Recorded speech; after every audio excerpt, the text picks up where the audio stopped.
at Bed of Nails. Good morning. I'm Angelina Doyle. And I'm Keith Bed of Nails Boyd. And you're watching All About Craven. We have a full show today.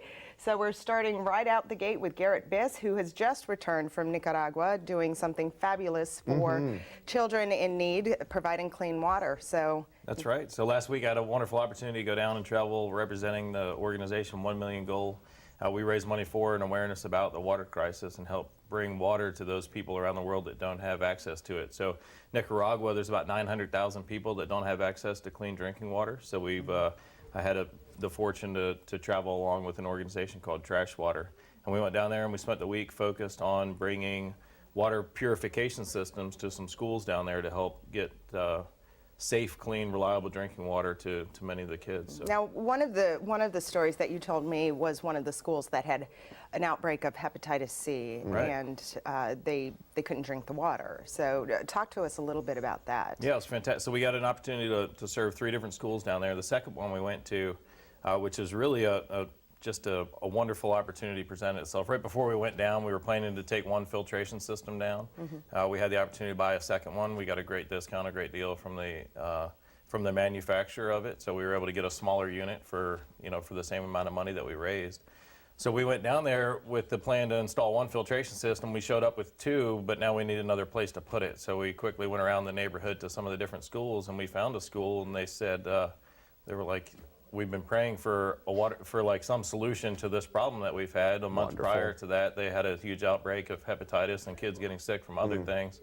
So the local municipality shut off their water and said they weren't allowed to allow kids to touch the water, access the water. So they had to go without it for a couple of weeks. Kids were bringing whatever they could get, water from home, which is often contaminated with bacteria and parasites, whatever they could do to bring a small bottle in. So they recently turned back on their water, but everybody was scared to drink it because of the recent outbreaks of the illness. So we show up and they're like, this is exactly, wonderful. Yeah, right, so it was fantastic. So that was a school, it's called Faro de Luz, and there's 400 kids that go to school there. So that's why we like to focus on schools. So for 2 reasons. One, children are much more susceptible to the kind of problems that come from waterborne disease or waterborne illnesses because their immune systems aren't built up like adults.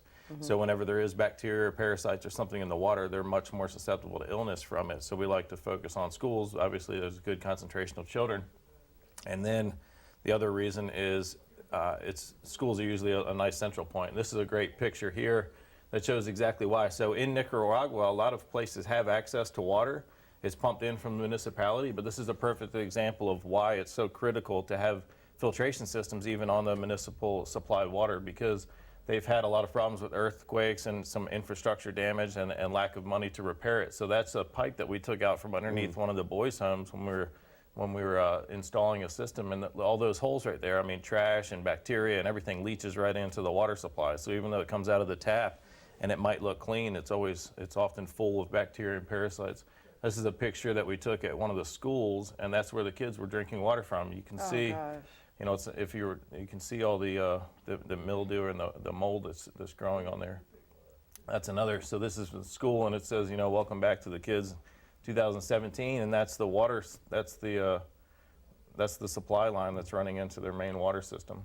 This is a filtration system, and this is the idea of what exactly we put in down there. So what I'm touching there on the left side is a pre-filter that filters out any sediment, and then the water pumps through this bright silver thing. When inside of that there's a really bright ultraviolet light bulb, and it has the ability to kill any bacteria, parasites, fungus, or anything that might still be in the water to make it safe for kids to drink. This is the Alfonso Cortez School. This is the first project that we did.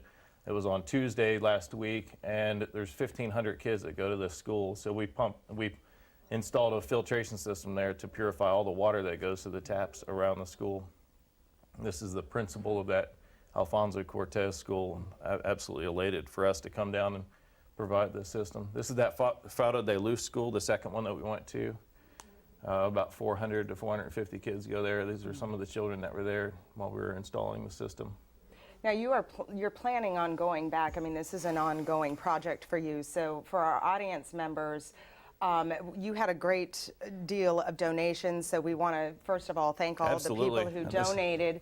And if you want to donate to 1 Million Goal, you can go to their Facebook page, check out the link, and it's a GoFundMe That's right. site. And the other thing I want to talk about is not only did you do this for the schools, but you also provided personal buckets, filtration buckets for the families That's as right. well. So go on ahead and talk to us Yeah, there's about a couple of those this. pictures coming up here. So that's our end state. That's what we go for. Happy child, drinking safe, clean drinking water. This is another thing that we did was provide these water filtration buckets.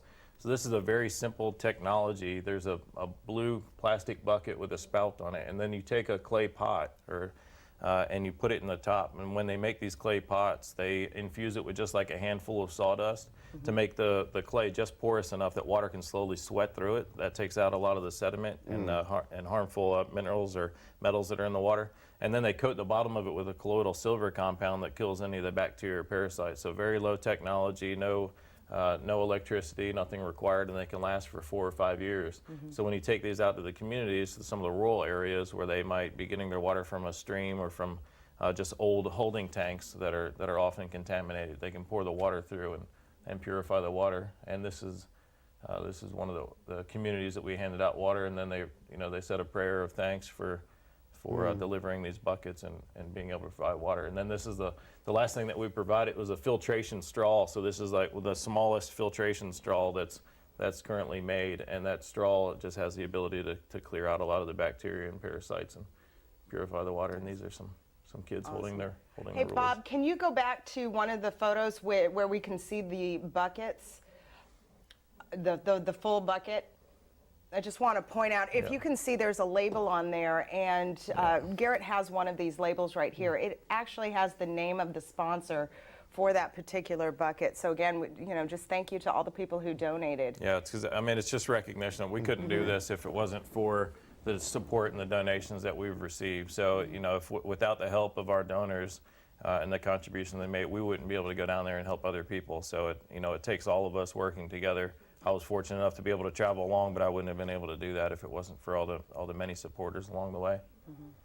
So wonderful opportunity. And so we did water filtration systems in the schools, bucket systems, those straws, and that's just an indication that there's many different solutions that can provide clean water. It's estimated 700 million people around the world that don't have access to clean drinking water, and every situation might require a different solution. So there's not like we can't just provide wells to everybody. We can't just provide urban filtration systems because everybody lacks clean drinking water for a different reason.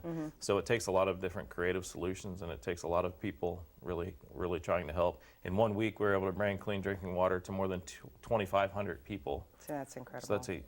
So that's a huge chunk of people. That's 2,500 kids today that are living more, with greater health, less concern of bacteria and parasites, and able to focus on their schoolwork and able to focus on, doing what they can to improve their living situation and have hope for a better future. So one of the things you always talk about too is how we take clean water here for granted. In the theater we have water bottles, and it's not uncommon for me to go in after a rehearsal and see half full water bottles everywhere. When we go to a restaurant, Right. that's what I like to talk about a lot. We go into a restaurant, and right after we sit down, they come and they pour glasses of water for us. And as we sit there and we flip through the menu, and we might order like a $50 seafood dinner or steak, that does something to our perception of what's the most important thing that we're consuming that day. By far, the most important thing is that water, but because it's brought out to us without a thought and given to us for free, we tend to value the food more, at least conceptually. But without food, we could live for weeks. Without water, we'd be lucky to live for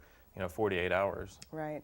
Again, ongoing project. That's right. So I've set a personal goal to raise enough money and awareness to help 1 million people get access to clean drinking water.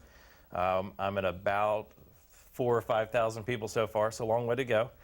So always looking for more support, just helping spread awareness, spread the word. If anybody would like me to come speak to their organization about the water crisis and a little bit more about what can be done to help, I'm certainly willing to do that at any time.